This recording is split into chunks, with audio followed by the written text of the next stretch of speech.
bonsoir, bonjour, re-bienvenue sur ma chaîne YouTube. Ça faisait longtemps que j'avais rien fait, que je m'étais absenté. Mais ces derniers temps, j'ai reçu pas mal de commentaires de personnes sous mes anciennes vidéos me disant qu'elles adoraient mes vidéos et qu'elles voulaient me revoir, qu'elles avaient hâte de me revoir. Et c'était très touchant, ça me faisait plaisir. Donc me revoilà. Mais je suis pas là juste pour faire plaisir à ces personnes, je suis là parce que j'ai envie de faire des vidéos d'ASMR. Parce que j'adore ça.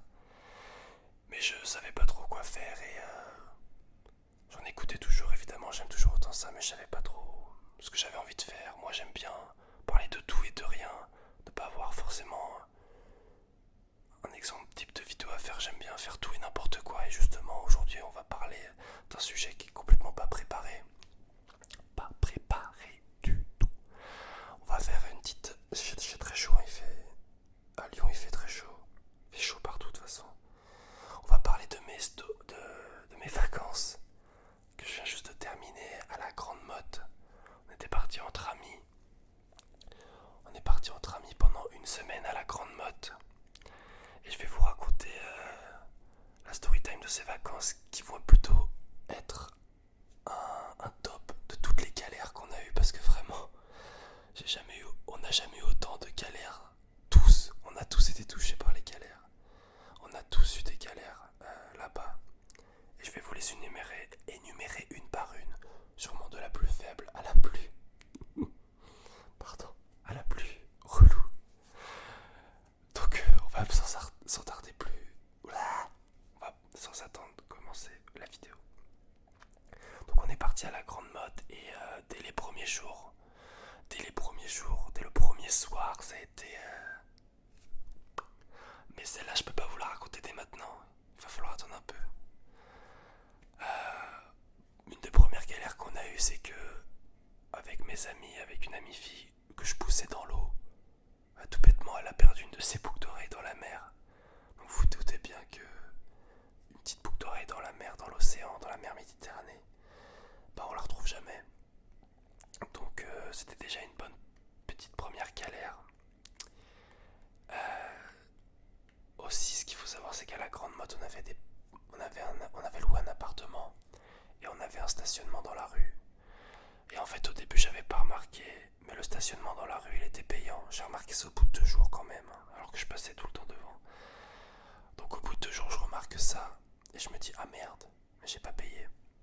Mais j'avais pas reçu de PV encore, de contravention. Et je me dis bon, si je paye le parking pour la semaine, contre si je me prends un PV c'est environ 20-30 euros. Et si tu payes pour la semaine, t'arrives à 200 balles. Au final, j'ai pris un PV. Et j'en ai pas pris qu'un seul parce que j'en ai pris 2. L'avant-dernier jour avant qu'on parte, ils sont repassés. J'avais laissé le petit papier sur la voiture pour montrer que je m'étais déjà pris un PV. Mais ils se sont dit que c'était pas grave et qu'il fallait m'en mettre un deuxième. Ce qui est mérité. Le jeu du chat et de la souris. J'ai perdu, on m'a attrapé. Donc j'ai reçu 2 PV, 2 fois 30 euros. Qui va bien évidemment falloir régler. Autre galère, qui était très très drôle ce soir-là. On était allé C'était un soir où on avait fait la journée sur Montpellier. Parce qu'on était à la Grande Motte, on avait profité de la plage, on avait envie d'aller voir la ville. Et donc on a passé la journée sur Montpellier. Et Erwan, un de mes amis, le soir on était au Muchacha, c'est un bar dansant. Enfin, c'est un bar rooftop qui avec de l'ambiance le soir en fin de soirée. Et bah évidemment on est en vacances, c'est bonne ambiance, il y a du beau monde, il y a des belles filles. Et un de mes amis, Erwan, avait eu des ice contact avec une fille. Et tout au long de la soirée ils ont eu des ice contact. Et au moment de partir lors de la soirée, ils sont allés se voir et ils ont parlé. Et ça a bien matché. Et ils se sont échangés leurs numéros. Et il faut savoir que au Muchacha, c'est le nom du bar, vous avez des sous-bocs. C'est le truc que vous mettez sous les verres quand vous posez une bière, un verre de vin, n'importe quoi. Et sur les sous-bocs, il y a écrit... Enfin, c'est fait de manière à ce qu'on puisse noter notre numéro. Et ils nous mettent des petits crayons à disposition. En plus, ils ont pensé à tout. Et du coup, ils échangent leurs numéros. Et on s'en va. Et en fait, vu que que c'est un sous-boc, et vu qu'on pose des verres dessus, et ben souvent il y a de l'humidité quand c'est des cocktails frais, des trucs comme ça, et du coup le sous-boc était mouillé. Et c'est-à-dire que sur les 10 numéros où il y avait écrit le numéro de la meuf, et bah c'était mouillé, il y a un endroit où c'était mouillé, et en fait, je sais pas, avec le frottement, le truc ça s'est effacé. Et en fait, du coup, sur les 10 numéros, il en manquait 2. On avait tout le reste du numéro, et il en manquait 2, et c'était illisible. Et toute la soirée, on a joué les experts à le prendre le numéro sous tous les angles pour essayer de voir la forme de l'écriture. On a mis nos flashs, on a tout fait pour essayer de retrouver le numéro. On a décelé plusieurs numéros possibles et on a envoyé des numéros pendant la soirée pour avoir une réponse. Et c'était souvent sans résultat, même des réponses qui nous faisaient tromper de numéro. Du coup, ce soir-là, mon pote n'a pas pu gérer parce qu'il n'a pas réussi à récupérer le numéro de la meuf. C'était extrêmement drôle. Évidemment, on s'est bien foutu de sa gueule, mais c'était le karma. Grosse galère, et c'est celle-là dont je voulais vous parler au début, c'est que là j'en rigole, mais vous savez, c'est pas très drôle en vrai. Le premier soir, on arrive du coup à la Grande Motte, et pour ceux qui connaissent, il y a une boîte qui est très célèbre là-bas qui s'appelle La Dune. Une très grosse boîte où il y a beaucoup de showcases d'artistes, etc. qui viennent à la soirée. Et le dimanche, du coup, quand on est arrivé, ce soir-là, il y avait Naps. Alors, comment vous dire que moi, Naps, vraiment, j'écoute pas du tout. J'écoute les sons populaires comme tout le monde, mais c'est pas du tout un artiste qui me plaît, qui m'intéresse, etc. Donc, voilà, c'est drôle pour un showcase. C'était intéressant d'aller voir, on savait qu'il y aurait de l'ambiance, du beau monde, etc. Donc, du coup, on va voir ce showcase de Naps. Et la soirée vraiment se passe très très bien. Et jusqu'à un moment où le showcase a bien débuté. Alors déjà je tiens à dire, Naps a fait un showcase éclaté. Il n'a mis aucune ambiance, il n'était pas du tout dedans, il dansait pas, il chantait pas, il avait son flash de vodka Red Bull très certainement. Il faisait que boire, fumer, il n'en avait rien à foutre. Donc c'est un peu con quand tu sais que le bon chèque qui doit se faire pour venir là-bas, le minimum c'est de donner envie. Il n'a pas du tout donné envie. Mais évidemment les gens sont un peu bourrés, il y a des sons de Naps très très connus, les gens sont dans l'ambiance évidemment. Et arrive un moment où du coup tout le monde s'accumule à un certain endroit parce que c'est là où il y a le showcase de Naps.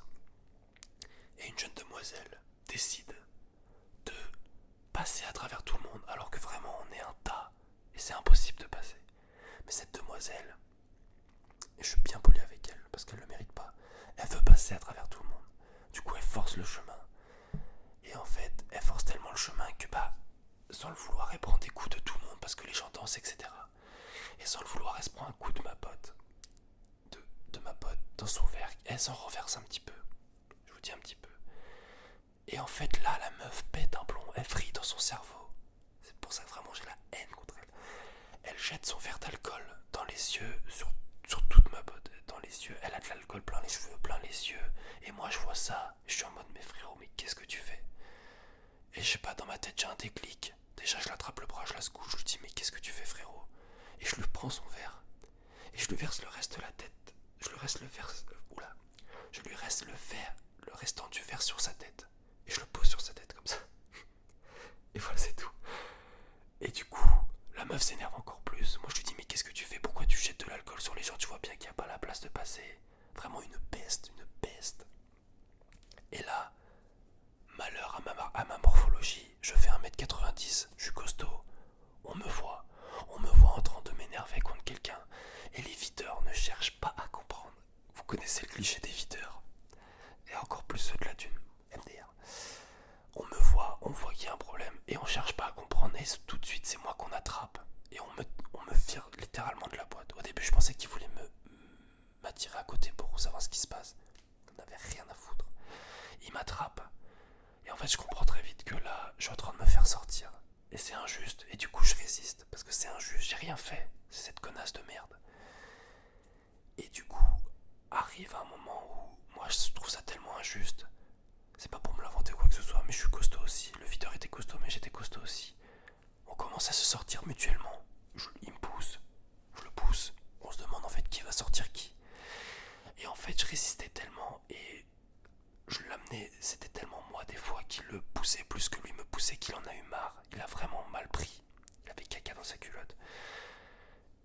mis une balayette. Je sentais son pied, il m'a fait une prise de judo, il m'a fait tomber par terre, mais pas juste. Il m'a retenu, non, il m'a vraiment balayé. Et je me suis cogné la tête par terre, ça m'a sonné. Et j'étais complètement, pas complètement bourré, mais j'étais sous alcool. Du coup, ça m'a pas mal anesthésié sur le cou, mais vraiment grosse balayette. Je tombe la tête la première sur le sol, les coudes en arrière. Et là, je comprends que ils en ont marre. Il y a d'autres éviteurs qui arrivent. Je me prends des coups de pied dans les côtes. Le lendemain, j'avais très très mal. Sur le coup, je ne sentais pas parce que j'étais bourré, mais donc vraiment, je me fais violemment sortir, injustement toujours. Mais ils aiment trop ça. Il y a les videurs, ils ont besoin de se vider, se bagarrer. Enfin bref. Et du coup, je me fais sortir de la boîte. Il y a Erwan, mon pote, qui m'accompagne, qui Erwan au passage était sur le point de gérer une meuf. Et au moment où je me fais balayer sortir, bah du coup, doit arrêter de flirter avec la meuf pour venir me sauver moi et sortir avec moi. Et du coup, vraiment là, bah, je me fais violemment sortir, je me prends des coups. Donc là, j'arrête de résister, je lève les mains, je fais les gars, c'est bon, j'ai compris, je sors. Donc je cherche plus à comprendre. Je me fais tège et du coup, bah voilà, viré du jeu Case de Naps. Lol. Mais ce qui était drôle aussi, c'est que du coup, bah, on pensait pouvoir revenir à la dune, moi et mon pote. On se disait, bon, bah ok, ce soir-là, ça s'est mal passé, mais on n'a rien fait, ça a été injuste, on reviendra tranquille. 2 jours plus tard, on revient. En boîte, on avait pris notre prévente. Et mon pote et moi, ils nous reconnaissent. Et de loin, il fait non, je le reconnais, c'est le casse-couille. C'est le casse-couille. Lol. Et du coup, ils nous disent que c'est pas possible pour nous de rentrer. Et du coup, bah. Qu'est-ce que tu veux faire, frère? J'ai tellement la haine quand j'y pense encore, mais bon, je pouvais rien. Donc évidemment, moi et mon pote on rentre pas. Mes autres amis qui avaient tous réservé, je leur ai dit bah les gars allez-y, ils voulaient y aller aussi. Je leur ai dit je peux pas vous retenir, bah, allez passer la soirée tranquille. Moi et mon pote du coup on a décalé sur Montpellier le soir, on est allé à l'Australiane rejoindre une fille que je connaissais. Et la soirée s'est plutôt bien passée de mon côté en tout cas. Enfin la soirée s'est bien passée. Après malgré l'échec à la dune. Mais du coup voilà, donc quelle heure de plus, viré de la dune, c'est la seule boîte de nuit à la Grande Motte. Et quand tu sais qu'au bout du premier soir tu peux plus y aller, ça te fout bien le mort, tu vois. Heureusement la programmation était pas exceptionnelle cette semaine-là, il n'y avait pas trop de showcase d'artistes, etc. Et donc voilà, donc grosse bonne galère. Et puis arrive aussi le moment où bah c'est le jour de partir. Et un de nos autres potes, Mathis, bah c'est la dernière soirée donc on profite tous. Moi je rentre un peu à l'appart parce que le lendemain je conduisais, je devais ramener tout le monde à la gare sur Montpellier, etc. Enfin bref, et du coup fallait que je dorme un peu. Et vers 6h du mat, Mathis revient, il a eu un petit date sur la plage avec une fille. Et il revient mais mort de chez mort. Et là il réalise qu'il a perdu son téléphone. Il a perdu son téléphone sur la plage ou je ne sais où et à partir de là il repart le chercher, mais on sait que c'est mort entre nous, on sait qu'on le retrouvera jamais le téléphone, c'est trop immense, il fait nuit, le téléphone il est perdu. Du coup il perd son téléphone, déjà bonne grosse galère. Mais c'est pas ça le pire, c'est que Mathis lui rentrait en Blablacar. Et ça veut dire que le Blablacar, tu as l'adresse de départ sur son téléphone, tu as le numéro de la personne qui fait le Blablacar. Et du coup, il a plus de téléphone, donc il a plus du tout. On sait plus du tout d'où on part, tout par le Blablacar. On n'a personne, on n'a pas le numéro de la personne pour la contacter, lui expliquer ce qui se passe. Donc vraiment commence un bourbier pas possible. Il m'avait déjà montré visuellement d'où il partait et je m'en souvenais un peu, même lui s'en souvenait un peu, donc on avait une zone géographique d'où on savait où il partait. Mais pas tout précisément. Et donc à partir de là, premier réflexe, je me dis, il faut que tu te connectes sur nos téléphones à ta boîte mail et que tu récupères les mails de Blablacar. Ça paraissait simple, sauf qu'il se souvient plus de son mot de passe d'adresse mail parce que c'est un truc où tu es connecté depuis des années et tu te souviens plus de ton mot de passe. Et du coup, on galère, on se dit qu'on va devoir aller au point de rendez-vous et regarder où est-ce qu'on trouve quelqu'un qui a l'air de ressembler à un Blablacar. Et finalement, une demi-heure plus tard, il arrive à se souvenir de son mot de passe. arrive à accéder à sa boîte mail. On retrouve tout, l'adresse de départ, le numéro de téléphone. Et donc là, bon, ce gros soulagement, il a plus de téléphone, mais au moins il va pouvoir rentrer à Nantes, évidemment. 10 heures de route. Donc voilà la dernière bonne grosse galère qui nous est arrivée, c'est qu'il a perdu son téléphone et qu'il a fallu se débrouiller pour pouvoir retrouver d'où il partait, etc. Heureusement, ça s'est plutôt bien terminé. Et la dernière petite galère, du coup, c'est que sur place, on avait une voiture, on était en voiture, c'est une voiture qui appartient à ma grand-mère, et que je devais redéposer chez elle avant de repartir moi de mon côté sur Lyon. Et en fait, du coup j'ai déposé la voiture sur le parking, et le soir, j'ai récupéré mes affaires, et le soir quand je suis rentré sur Lyon, je me suis rendu compte que dans ma sacoche, j'avais encore les clés de la voiture, qui est à Montpellier, et moi je suis à Lyon. Donc il y a un truc qui va pas trop là. Donc j'ai oublié de redonner les clés avec la voiture. Donc là il va falloir que j'aille à la poste pour l'envoyer dans une lettre, pour la renvoyer là-bas, etc. C'est plein de petites galères comme ça, mais en vrai les vacances se sont bien passées. Mais j'ai jamais eu des vacances avec autant de galères. Pour la petite anecdote, la dernière fois qu'on a eu beaucoup de galères, c'était quand on était allé à Salou en Espagne. Toutes les places pareilles étaient payantes dans la rue. Et Salou, il y a énormément de monde, donc c'est très difficile de se garer. Jusqu'au jour où j'avais fini par enfin trouver une place un peu plus loin que l'appartement où on était. Fallait marcher un petit peu, mais au moins c'était une place gratuite. Et j'ai eu la chance, l'immense chance, que dis-je, que le seul pécano dans la rue qui est garé gratuitement, il y a 1 milliard de voitures. Je me fais briser la vitre aussi. Et je me fais piquer, je me fais rien piquer en plus. Je me fais juste piquer un gonfleur automatique électrique, je sais pas quoi. J'avais même oublié les papiers de la voiture dans la voiture. Et ils avaient vu parce qu'ils s'étaient posés sur le siège, ils les avaient pas pris, Dieu merci. Et voilà, plein de galères. J'avais dû aller chez Carglass pour mettre une vitre en PVC. Enfin, c'était un bordel sans fin.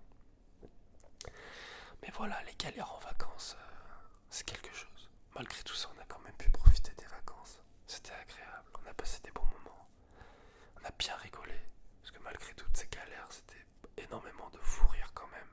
À cause de tout ça. Mais voilà, il faut encore que je paye les PV pour le stationnement illégal. Et que je renvoie les clés de la voiture.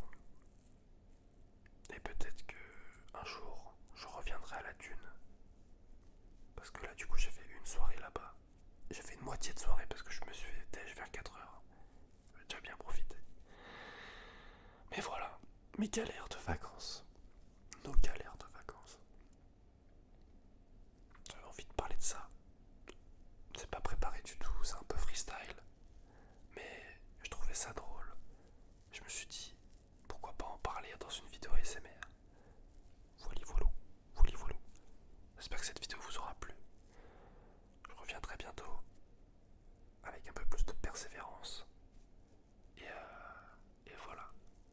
N'hésitez pas, si vous aimez ma tronche, ma gueule, ma voix, mon ASMR, de vous abonner, mettez un petit like.